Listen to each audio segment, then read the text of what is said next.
Welcome guys, in this video I'm going to show you how you can perform hard reset of your Edifier Neobuds Pro.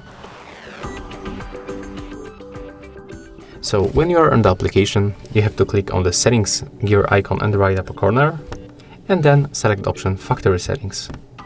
Click confirm. And as you can see, it's finished. You can put them back to the case. And as you can see, right now, we easily get rid of them.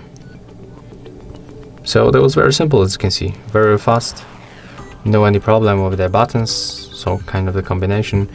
You can right now just go for the first setup and just connect them back. So yeah, that's how we can perform the reset of these earbuds. If you find it helpful, just remember to leave a like, comment and subscribe.